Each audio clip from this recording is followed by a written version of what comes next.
good morning and welcome to another Monday morning art talk. So before we get started here, I just wanted to mention, if you go to silverdrawingacademy.com and go to the events, you'll find out all the upcoming events that I'm doing. I think I just wanted to create more of a calendar and let you know about the upcoming party right before the CTN Expo, the night before. You don't need to have a ticket or anything else. You don't need to be registered to the event. You just need to come, show up, have fun, be ready to socialize, be ready to network, listen to some great tunes, and have fun. All right. So what I wanted to discuss today was just something more personal about what I've developed for myself, as I almost think these three tiers that I've gone through on my journey as an artist and starting out. So many of you may be working professionals already and in a place where you're just ready to move on to the next step and stage in your life. Otherwise, maybe you're just getting started. Maybe you haven't even gone to a school yet. Maybe you're going to school. Maybe you're just, taking a lot of the self-independent courses and you're not going to a full four-year college at all. And you don't have to. So what I wanted just to explain here is just what I've gone through, and sometimes a little bit about what it takes and having that mindset. So when I first got started out, many of you guys know I never went to any art school. It was all just independent, just drawing by myself a lot. When I was 18, I was older than 18. I must have been about 21 when I started taking just figure drawing classes, just to learn how to draw the figure, not anatomy. I never learned how to draw anatomy. What I learned was more just about observation and drawing, and a lot of my time was spent drawing, copying Norman Rockwell, copying Frank Frazetta, copying J.C. Leyendecker, and looking at a lot of these other artists just to learn something. And for every artist, I always got something out of it. J.C. Leyendecker, I really developed a shape, how to treat hair, how to draw clothing, even just folds in clothing. I gained from that. From Rockwell, I learned how to just draw expressions, and I never went that way. I wasn't a painter. I never learned how to paint. So my very first job, I guess professionally, was drawing caricatures at an amusement park. But before that, I was just going to a junior. I just finished high school. I was going to a junior college. And I don't know why, because that's what my parents wanted me to do. I had to go get the education, but it wasn't for me, so I dropped out. I was there for about a year, but in between that, I was painting people's, doing little freelance things. I put little bulletins just around where I lived in copy stores, and I walked around to different stores and to see if they wanted any artwork for anything. I painted windows at Christmas time, those windows you see with Santa and Christmas trees and all that. And I did that. But my first professional job was starting to do caricatures. So by being outdoors every day, drawing caricatures, I was learning to develop a skill of caricatures, and I was learning to develop my speed. And also through that, I was learning to develop my confidence, because people would tell me how much my drawing and that they didn't like them and they wanted a refund. And some people threw my drawings away and ripped them up right in front of my face. And so you learn to develop a thick skin. So that was a great training ground. And from there, people would ask me, hey, do you do private parties? Sure. Hey, that's nice. I should start doing that. Started making up business cards. I went through the yellow pages at the time and found out all the different party planners, entertainment places, contacted them. They said, okay, send me a rate sheet. How much do you charge per hour? Send me samples of your work. This is before websites were really even around. It didn't exist. Didn't have a website, and would just send artwork that way. Now what you can do, make sure you're prepared and you have a website. This is all being part of being prepared. So I experienced that, and that was my journey at that time for many years. I was going from state to state, drawing caricatures, working for different people, doing lots of private parties, would get commissions to do people's caricatures for their business cards and things like that. So caricatures was my grounding, what I was doing. And what I was moving towards was starting to have my own concession stands, which I started. Then I started setting up at shopping malls during the Christmas season. I set up at a casino in San Diego. I was drawing at bars. I was drawing at restaurants for guests that weren't, while they were waiting to be seated. So I was always trying to, what can I do next? What can I do next? Mentality. And that's how I think you should get your mindset into that. What's the next thing?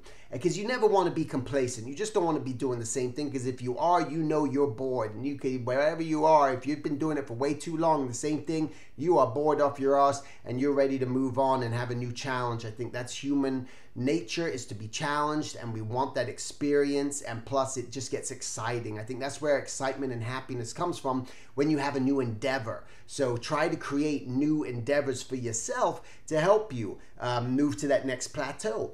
And so that's what I was doing for a while, and I did that. So that was one phase of my life as an artist in the industry, okay? And then from there, the next phase of my life was, I went traveling around the world for 8 months just to discover myself, find out what life's all about. And at that point, I decided afterwards I was going to, when I came back, but I had different ideas, but I was going to join the Peace Corps. And I went and filled out all the applications. I thought, I still need to find myself. I'm not sure what I want to do in my life. I just want to be an artist. I'm not sure where I'm going.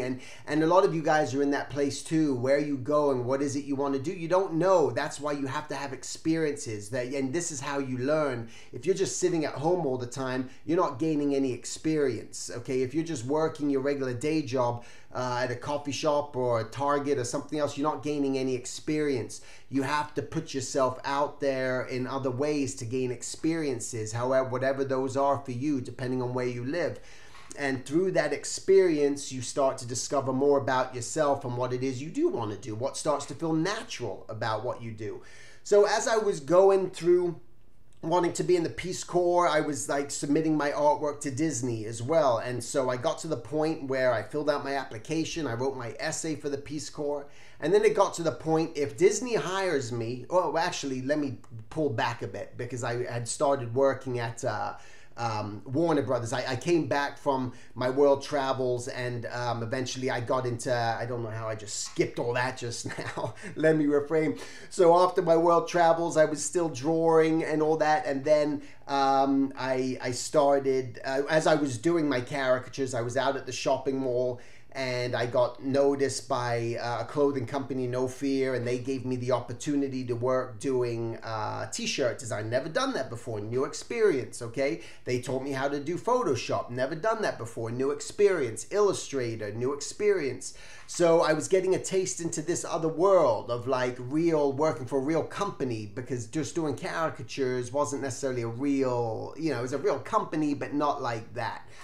So I got that, and then from there I got hired at Warner Brothers. I don't know how I jumped so far ahead into my travels around the world. And then, but that was before that happened.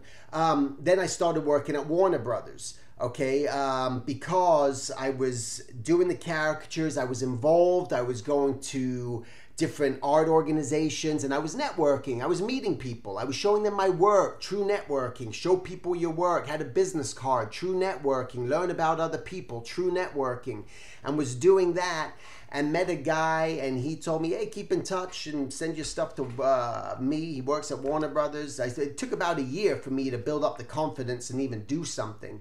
And I sent my work, and I eventually sent my work to Warner Brothers, and I had a lot of stuff in my portfolio, and I got hired at Warner Brothers, okay? After that, I went through that experience, and then that's when I decided I wanted to join the Peace Corps. I got to this point. And it was going to be, if I got hired at Disney, then I would go, then I wouldn't go to the Peace Corps. If I didn't get hired by Disney when I submitted my work, then I'm off to the Peace Corps. And Disney hired me. So then I was now been involved in the animation industry. And at that point, I was working at all the different studios, from, Warner Brothers to Disney to Sony. And working just freelance too. So I was doing freelance work as well as working in the industry, and that became my life. I was an in-house staff artist. Okay, I was a staff artist at these studios.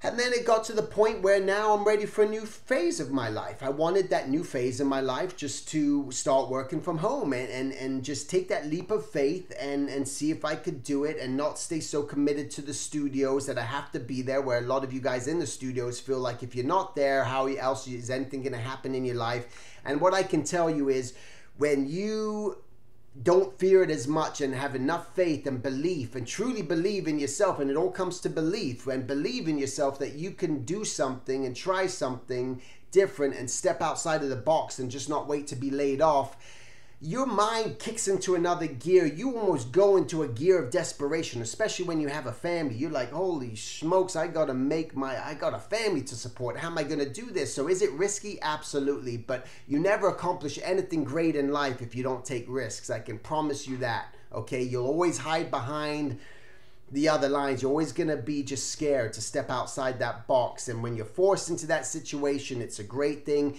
If you're doing it once you've been laid off, it's a danger, because you're not focusing on creativity. You're focusing on just trying to get work in life. You're trying to find that next job, and you're working on a whole process of fear. It's all fear-based, everything that you're doing. It's not a creative base. So you're terrified. So you don't want to be, you cannot function when you're terrified. But so you got to get your mind into being prepared to make this leap. So then I went into this whole freelance world. I got to come home, got to watch my kids. I've been here for like 11 years now. And, you know, my kids are, I've spent a great part of my life watching my kids grow up, which has been a great thing. And that's part of the reason I wanted to work at home. I was at the studios and I wasn't home for dinners, and it was just, I couldn't be there as much, and my kids are only going to be as young as they are for so long until they're out of the house, and I really felt I want to enjoy that part of my life, and everything else can go on hold. But the funny thing is, nothing went on hold. Things just kept picking up, and things kept getting busier and busier. And, you know, during that time I was self-publishing, and I was developing my own stuff, and I'm not just working for the studios, I'm working for myself too, not just becoming complacent and just doing one thing. You have to have many irons in the fire. And that's what I did. So then I moved into this whole freelance world, where now I'm just still working for the studios. I'm still freelancing, still working on my own stuff, my own things. I'm going through that. And that became now the third stage of my life. Okay, so now I'm not dependent on being a staff artist. I'm not being dependent on someone telling me that I have to be there and I only have 2 weeks a year for a holiday and all that. And I'll take my own damn holidays when I want to take a holiday, when I want to relax. That's what I want to do. I want my freedom. You know, that was important to me, having freedom. And then from there, you know, then I decided moving into starting my own school, which a lot of you guys know out here in LA, and what it takes for that. So now I'm freelancing, I'm doing that, and, you know, things are great, and I'm keep building. I go through my successes, I go through my failures, but now I get that great idea of, hey, I want to start my own school. It was like, oh my God, how do you do that? You're right. How do you do that? How do you do anything? It all starts with an idea, and you just got to start putting your ideas down, start writing it out. If you're married, talk to your loved one about it, your spouse, make sure they're on board and they're going to support you, number one, through that. If you're not, you know, go at it, you know, have fun. And so starting my own school was, I mean, God, what a process that was. You go, how do you do that? I didn't know how to do that. I had no idea how to publish my own book. I had no idea how to make my own apps, do photography for my apps. I had no idea how to start my own school. I knew nothing. And that's the thing. When you're getting involved in this, you know nothing. You didn't even know how to walk before you started walking. You didn't even know how to talk before you started talking. You don't know how to ride a bike before you start riding a bike. You don't know how to do anything until you start doing that. And that's what you do. And that's what I did. So I started this process without a clue. And what was involved was me trying to find this location, trying to work with leases, negotiate my own lease, you know, and learning through that process, trial and error, finding out certain things that I can do, that I can't do, calling the city. Because you know what? There are people that are smarter than you, and those are the people you want to work with. That person is smarter than me, who works for the city and can inform me. So I'm looking for a space. What do I need to know? Great. That's what they went to school for. That's what they got their jobs for. That's what they learned, and they were able to inform me. And that's what I was using, the resources of other people, not feeling you got to know everything yourself. And then from there, I talked to other people who had schools, some good friends of mine out in Italy at the Nemo Academy. Talk to them. How did they start their school? Getting information, and they built their own, where did they even got their desks from? IKEA. Okay, great. I'm going to go to IKEA and get my desks there. Went to IKEA, so I found my location. And then I had to start getting all the furniture, and I started getting everything framed, and I had to build all the furniture. I had some help from some friends within the industry who came and helped me build my furniture. So I was there every day, setting up, putting up framing, all the walls, and drilling every hole in the wall, putting every single, nail into the cabinets, painting all the walls, with my hands there, right? Just building and painting and doing everything. And then beyond that, now as someone who's owned my own school, not only did I have to build it from scratch, but now I have to maintain it. And I have to promote it. And that's a big part, is promoting. Do I want to be a promoter? Do I want to be into that? Is it uncomfortable for me? No, I mean, I'm not a shy person, but the hardest thing is, you got to constantly promote. You got to let people know what it is that you do out there. But I'm a one-man team. I don't have any employees. I don't have anyone working for me.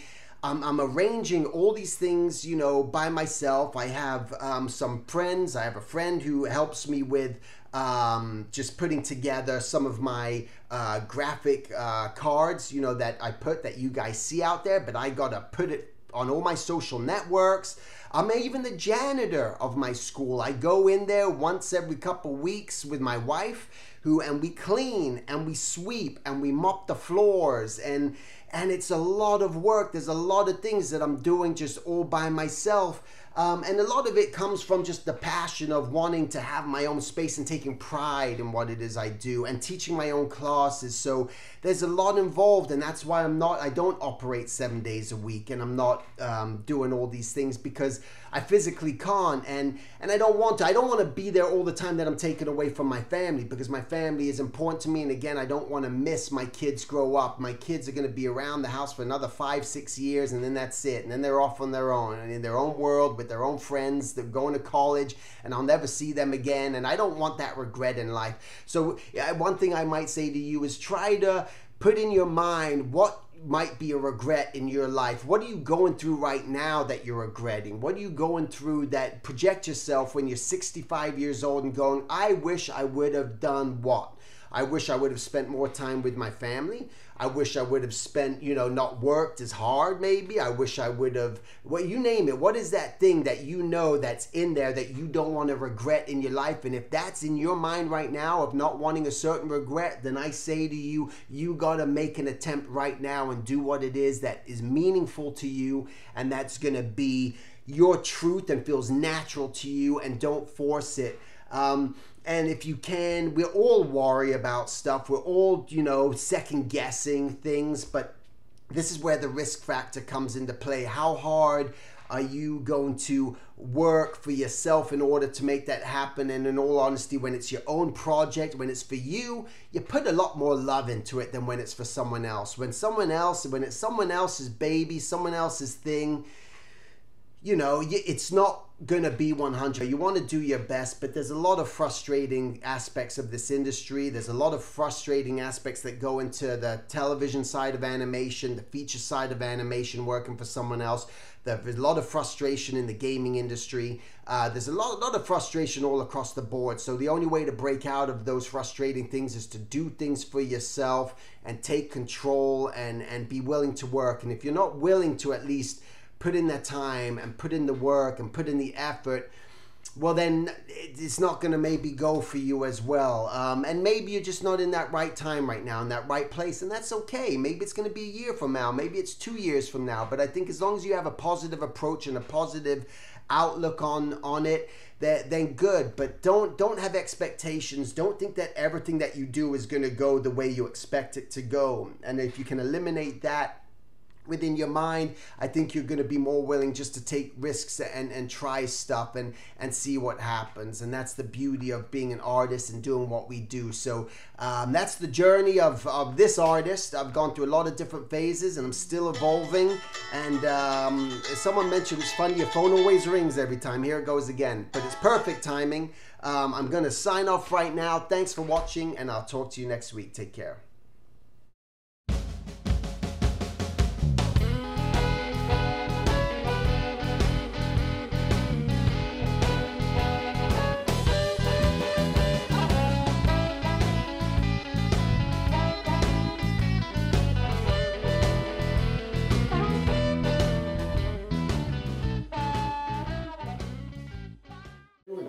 Right, there you go. It's a big giant lug.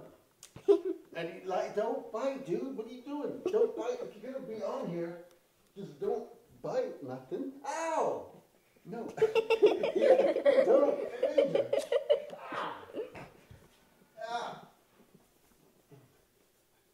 Once in a blue moon, you can see. Look at his tail.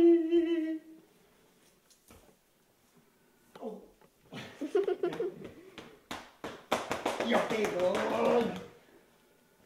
Okay. Oh.